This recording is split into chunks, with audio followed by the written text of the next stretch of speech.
As of now he is safe. But ఏం జరగవచ్చు political scenario ప్రకారంగా? ఫస్ట్ ఆఫ్ ఆల్ విజయ్కి కంగ్రాచులేషన్స్ యాజ్ వెల్ యాజ్ మా సోదరి కాంగ్రెస్కి కూడా ప్రీపోల్ అలయన్స్ ఉన్నా కూడా బ్రేక్ చేసి డిఎంకేకి చెప్పకుండా బయటకు వచ్చారు. But still they are in to government. Okay, I congratulate మా సోదరి.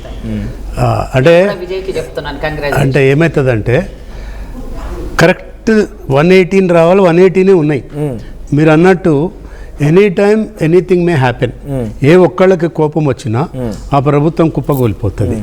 సో ఇక్కడ మనం ఒక చిన్న ఎగ్జాంపుల్ చెప్పుకోవాలా. గతంలో కేసీఆర్ 88 గెలిస్తే కూడా 15 మందిని కాంగ్రెస్ వాళ్ళని చీల్చి అవసరం లేదు ఆయనకి.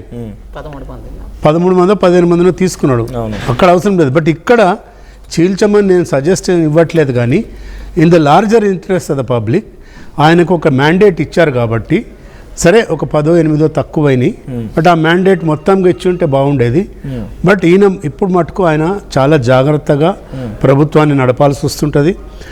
ప్రతిరోజు కూడా ఒక పరీక్ష ఆయనకి, రాత్రి నిద్రలు కూడా పట్టవు ఆయనకి. ఎందుకంటే ఆ 6 ఎవరైతే సిపిఐ, సిపిఎం, ఇంకొకటి వీసీకే 3 పార్టీలు ఎగ్జాక్ట్ 118 అంటే 108 - 1 107 ప్లస్ సివిసి కరెక్ట్ 118 ఉన్నాయి.